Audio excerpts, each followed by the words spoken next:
Oh, oh no. Oh, you're good. You're good.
1, 2.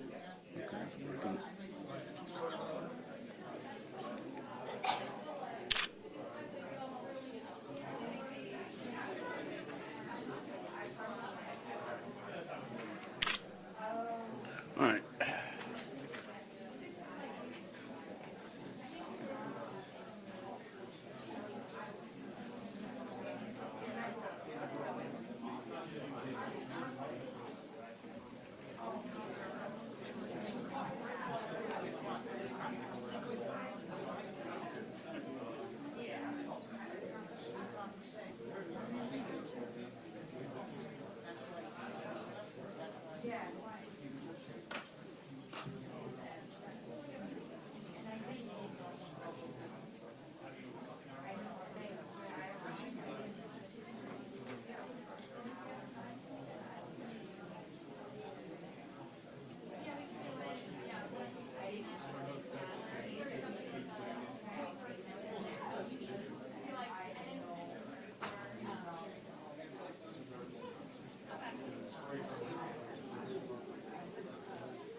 Good morning, everyone. My name is David Metcalf. I'm the United States Attorney for the Eastern District of Pennsylvania.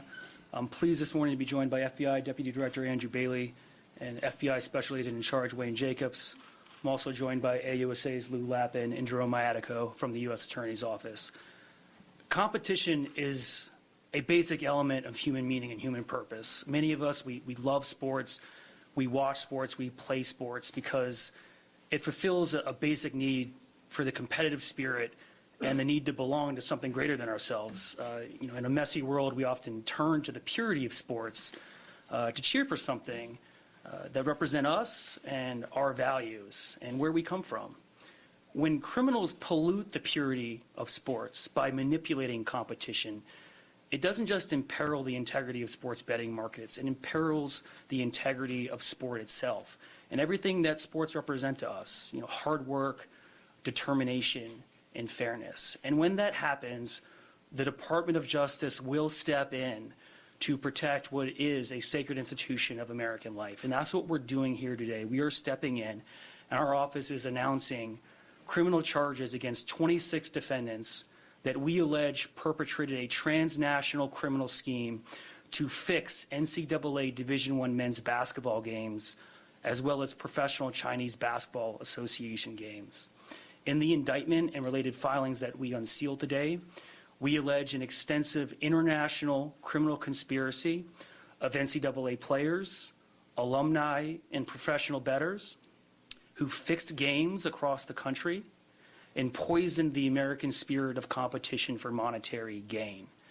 I encourage everyone to read the indictment, which was unsealed this morning.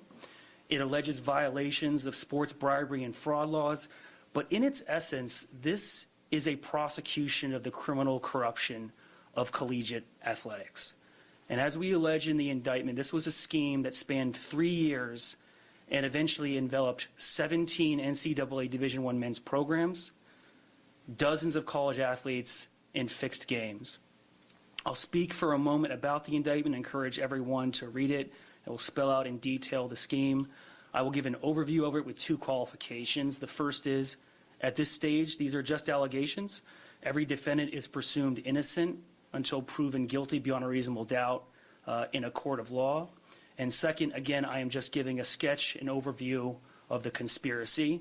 This conspiracy, we allege, originated on the other side of the world, in China, in 2022, with Antonio Blakeney, a former LSU All-American college basketball player and former NBA Chicago Bull player, who, with his co-defendants, Marvis Fairley and Shane Hennon, first colluded to fix Professional Chinese Basketball Association games. I presume some of you are familiar with the world of sports betting, but I'll give you just a brief sense of the concept here. You can bet on sports to win or lose, but you can also bet on games in terms of whether a team will win or lose by a certain amount, and that's called a point spread. The scheme here was the defendants would identify a game in which a corrupted player had a team that was favored to lose, and then they would bribe said player to deliberately underperform so that his team would lose by more than they were favored to. They would bet for them to not cover the point spread. They started this scheme, again, with the Chinese Basketball Association, where Mr. Blakeney was playing.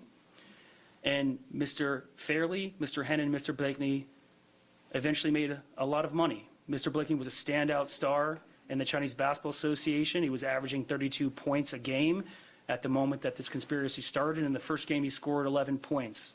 And they didn't cover the spread. And Mr. Fairley and Mr. Hennon, who were professional sports bettors, would then wager substantial amounts of money based on this fixed game. The scheme proved lucrative. Mr. Hennon, we allege, texted a Confederate that the only things certain in life were, quote, death, taxes, and Chinese basketball. And because it proved profitable, they decided to take their operation stateside to the world of NCAA Division I men's basketball. At this point in time, we allege that the conspiracy enlisted other leaders and fixers: Jalen Smith, Roderick Winkler, and Alberto Liriano. They picked these men because they were well connected in the world of college basketball. They knew the players. Many of them were players themselves. They were alumni.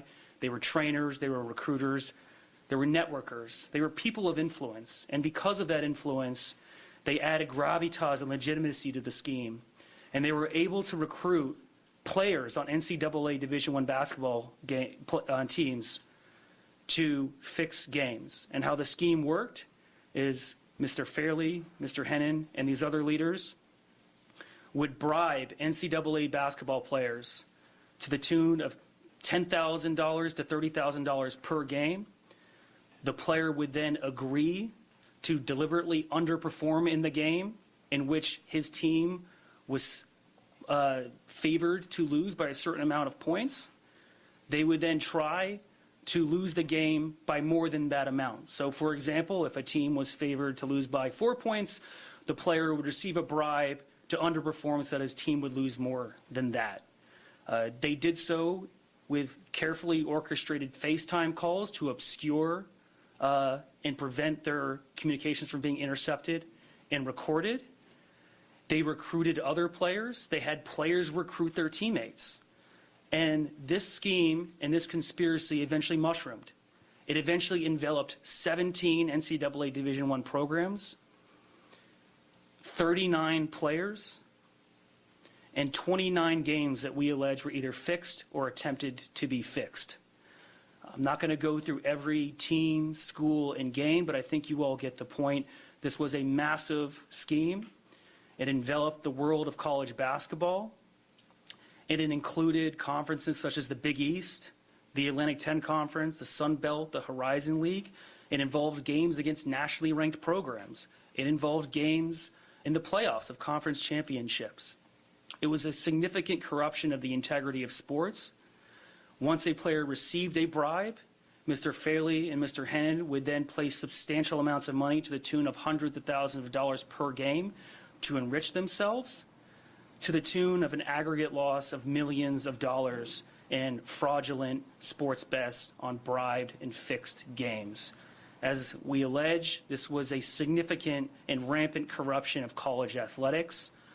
I'll talk to you more about the significance of this case in a moment, but for now, I'll turn it over to FBI Deputy Director Andrew Bailey. Pleased to have you here, sir. Appreciate it. Thank you. Good morning. FBI Deputy Director Andrew Bailey. I want my presence here to emphasize the FBI's role in the investigation of a point-shaving and sports bribery conspiracy that spanned multiple years, crossed state lines, and extended internationally, involving NCAA men's college basketball programs. An investigation that led to the indictments that we've announced today. I'll take the next few minutes to reaffirm the FBI's unwavering commitment to protecting the American people and highlight the exceptional work of the FBI teams whose dedication and professionalism made these indictments possible. Over the past 2 years, the FBI's Philadelphia field office has conducted a wide-ranging investigation into a point-shaving conspiracy involving at least 15 NCAA men's college basketball teams. To date, several individuals have already been charged and held accountable. Today, as a result of the exemplary work of our Philadelphia field office, 20 additional defendants were indicted for their alleged roles in this scheme. Those who believed they could operate in the shadows, defraud the public, and escape justice were wrong. The Department of Justice and this FBI will not tolerate the exploitation of the American institutions for criminal profit, nor will we allow victims of this crime, the fans who fill the arenas, the students and alumni who believe in fair competition, and the American public who expect integrity in the institutions they love, to be denied justice. I'm proud to stand here today because of the outstanding work of the men and women of the FBI Philadelphia field office who led this investigation. I also want to thank our outstanding partners at the U.S. Attorney's Office for their leadership, coordination, and courage to bring the wrongdoers to justice. I want to recognize the critical support of all FBI field offices that contributed to this case. This case represents a powerful example of what coordinated law enforcement can accomplish. When individuals choose to manipulate fair competition, they do more than commit financial crimes. They erode confidence in institutions that bring Americans together. The FBI exists to protect that trust, and when it is abused, we act. To the honest athletes, coaches, and officials who compete with integrity every day, the FBI stands with you. To those who choose corruption, fraud, and betrayal, we will find you, you will be investigated, and we will hold you accountable. Thank you.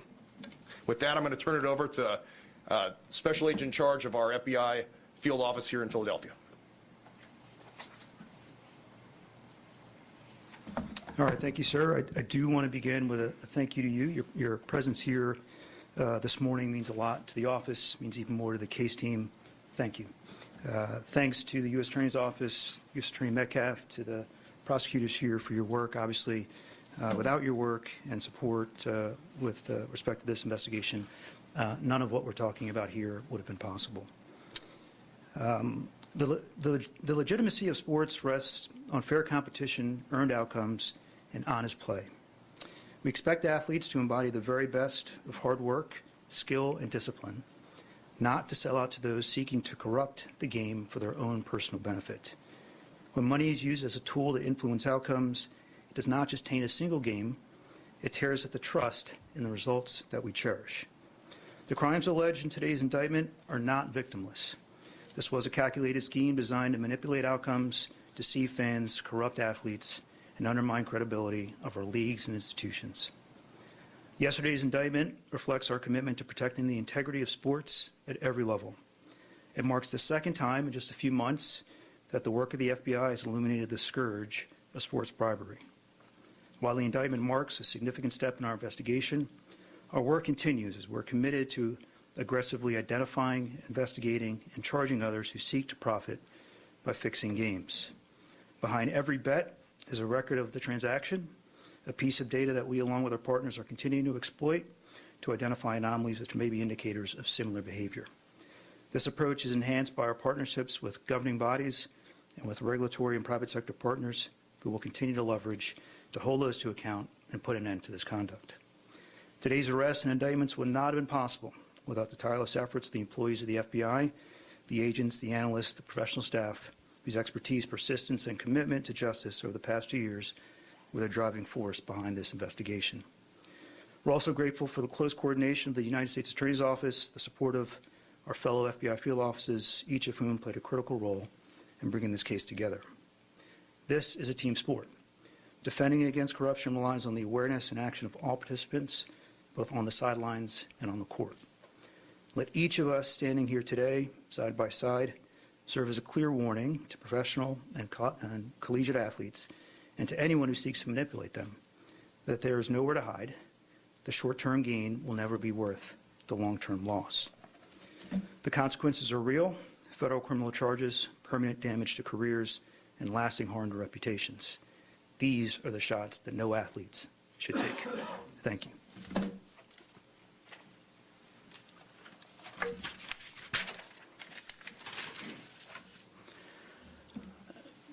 As the United States Attorney, I present this case in that capacity, but I do have to say that the true credit belongs to the line FBI agents and the two gentlemen beside me. They're the ones who built this case.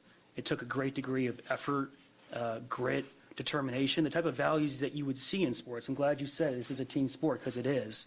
And this case is a reflection of that and all the values that we expect from our sports institutions. A tremendous amount of credit has to go to the FBI for their diligent and zealous construction of such an immense and impactful case that spanned the country. It's the type of cases that we want to do, and it's really a great reflection of the merit, the excellence of the agents who built it. As I said, this is the corruption of college sports. There is a substantial interest, public interest, in the integrity of sports. A great value of American society is a free, fair, and level playing field. That's why we have antitrust laws to protect competition and commerce. We have insider trading laws to protect the integrity and a level playing field in securities markets. And that's why we have the Sports Bribery Act to protect the integrity of collegiate sports. Sports in many ways are a microcosm, a metaphor for American society and our values. It means something a great deal to us. And when criminals rig the outcome of games for the purpose to lose, rather than to win, we all lose. And that's why we're here today. This is a significant case. I'll take some questions in a moment. Before I do, I want to say the investigation is ongoing. As you can imagine, this is an extensive, significant, ongoing case. We will continue to investigate. I encourage everyone out there who has information about sports wagering in the NCAA or any professional sports, who have information about this case or similar schemes, to come forward and give Special Agent in charge Wayne Jacobs a call and the U.S. Attorney's Office a call so we can continue this fight. With that, I'm happy to take a few questions about this case. Yes, ma'am. Are these men in custody, and what would charges like these fetch if we got to sentencing, as well as what does restitution look like? Some are in custody, some are not. It varies by defendant. As I mentioned, there's 26 defendants. Look, the sports bribery charge carries a maximum penalty of 5 years. The fraud statutes carry a maximum penalty of 20 years. When you ask what type of penalties will it fetch, it depends on a calculus of sentencing guidelines, all sorts of different factors. I couldn't speculate on that now. It's going to vary by defendant, the offense conduct, the amount of loss, all that weighs into this. You would expect in a case like this, the leaders and orchestrators of the scheme would face significantly more imprisonment than, individuals who had a very discrete role or a minor role. Yes, sir. David, prior to today, the 1951 scandal involving CCNY is known as the most infamous scheme in college basketball history. How do you view this in the lens of that case? Is today's case even more pervasive in your view? It's tough to compare them. I don't know the exact scope of this case. I'm just speaking extemporaneously now, but I would imagine it rivals it. I mean, this is a pretty pervasive corruption scheme. As I mentioned, we're talking about dozens of games, athletes, 17 teams. I do view it as historic for that reason. Yes? Could you pull out one example from the indictment of the LaSalle-St. Bonaventure game? It looks like the LaSalle players refused to cooperate. That's what I take from the So there were times, as we allege in the indictment, in which there was an attempted fix of the game. And for various reasons, either because the players either did not cooperate or they were actually cooperating but were unsuccessful, the game was not actually, did not have the outcome that the organizers or leaders hoped they would. There's 9 other players on the court. There's coaches and there's referees. Now in basketball, one player could substantially influence a game in ways in other sports you cannot. But it's not a guarantee. But by and large, the scheme was very successful. Yes, sir. Just to follow up on our question, just because obviously we're caring about the Philadelphia tie here for lunch plus here. Yeah. With the LaSalle game, did those players, I know you said sometimes they attempted to fix, did the players not take the money, or did they take the money and it wasn't successful? If you could speak to that. I'm just going to refer you to the indictment on that. Look, in terms of the Philadelphia ties, I will say this. The case originated here. One of the defendants resides in this district. But more importantly, this is a nationally significant case with impact across districts, across offices, across jurisdictions and states. And our office wants to do these cases because they maximize the impact on public welfare. And in a case like this, of this complexion and gravity, all sorts of offices could bring those cases. It's a testament to the excellence of the FBI agents and these 2 gentlemen that our office brought it. And as I've said before, these are the type of cases our office wants to do, and we hope there'll be more to come on this score. Yes? The 2 questions here real quick. The players that were caught, are they still in school? Have they been drafted by the pros? Do you have any idea what's going on? It depends. You know, it's tough to generalize when you ask questions about players. Some are professional basketball players in other leagues. Some are still in school. Yes, sir.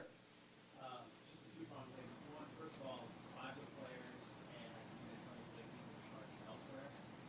Why was that the case? And then secondly, obviously, 2 of the defendants that you charged were also charged in the Eastern District of New York for NBA poker gambling related cases. The 2 offices work together? Do you see a relationship between your investigation and theirs? Let me address the first question first. You said they're charged elsewhere. Do you mean in a separate charging instrument? The indictment says charged elsewhere. Yes. So as I point out, there are indictments and related filings in this case. The indictment unsealed today is not the only charging document. To address your second question about the ED&Y case, there is a relationship between the 2 cases. Yes, we have been in coordination with the U.S. Attorney's Office and the Eastern District of New York. I'm glad you asked this question because I do think it's helpful to distinguish this case from that one. There are defendants in common, but fundamentally this is a different criminal scheme. If you read the Eastern District of New York indictment, it is fundamentally an insider trading case with a complexion of sports. The individuals in that case were making wagers on insider information, for example, injuries, to make money based on insider information, right? But there is a really important difference between wagering on predicted outcomes on insider information and wagering on determined outcomes, outcomes that you control. The former is a crime against sports betting markets. The latter is a crime against the sport itself. And that's what this case is about. That's what makes it different, in my opinion, worse. Yes? 2 questions. One, any connection to the Major League Baseball pitchers that are being investigated for? Not that I'm aware of. And then, I know you say millions of dollars. Any ballpark figure on how much these guys make? Millions of dollars. Investigation is ongoing. You know, I don't want to give you a number because it could change a week from now as we develop evidence.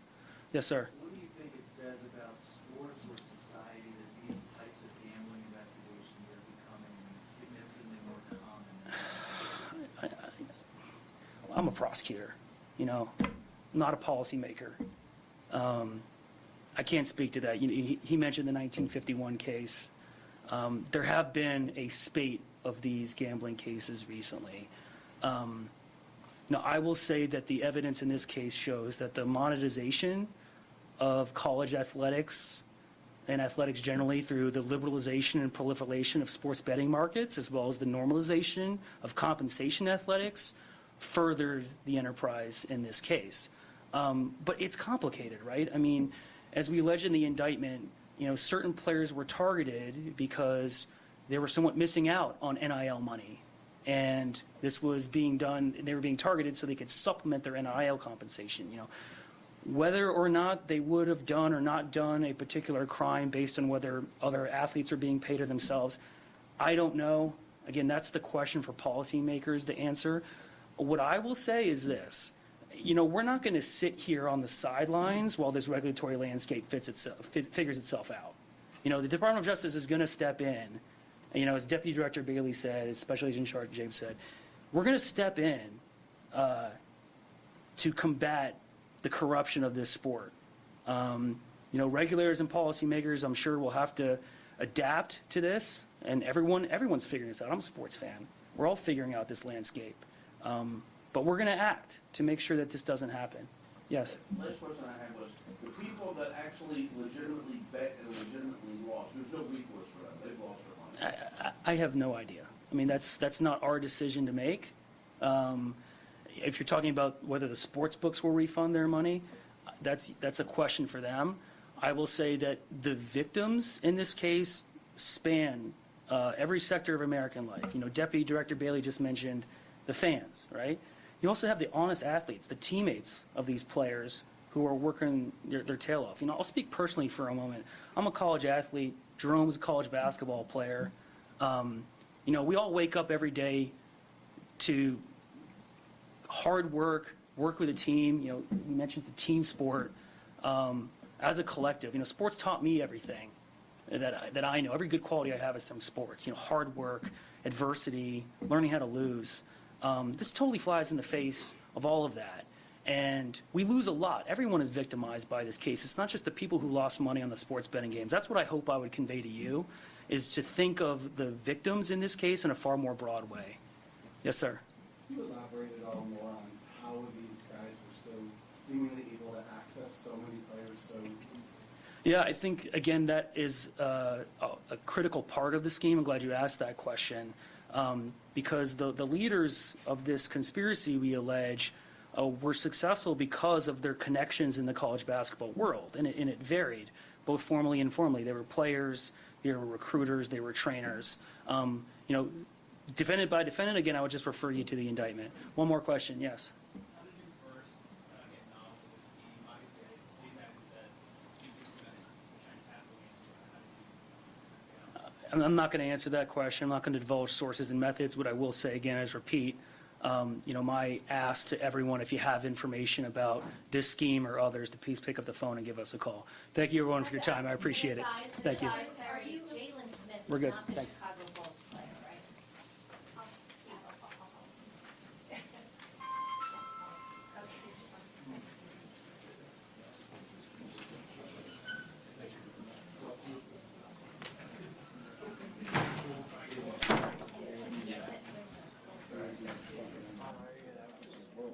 Making sure I didn't miss it.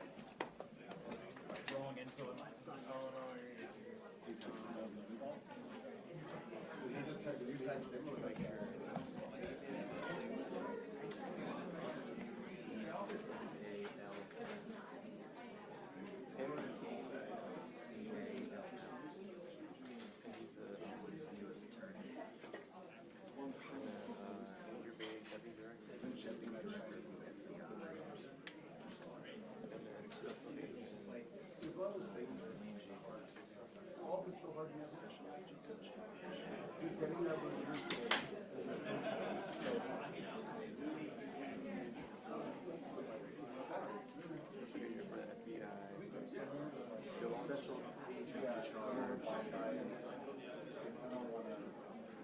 What is that? for the FBI. Oh, is that the same one? Oh, okay. I took it. Here's a third person. Good ball.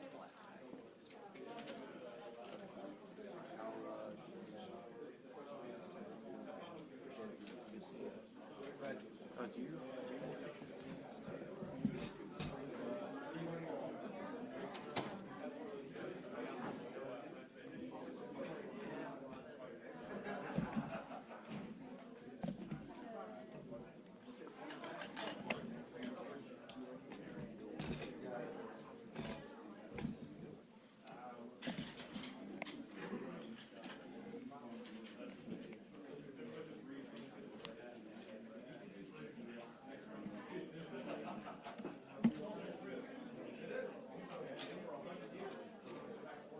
try to find some like tables and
Give a card?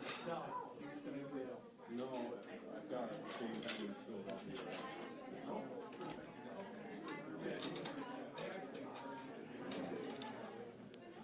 I think he has multiple Philadelphia actors.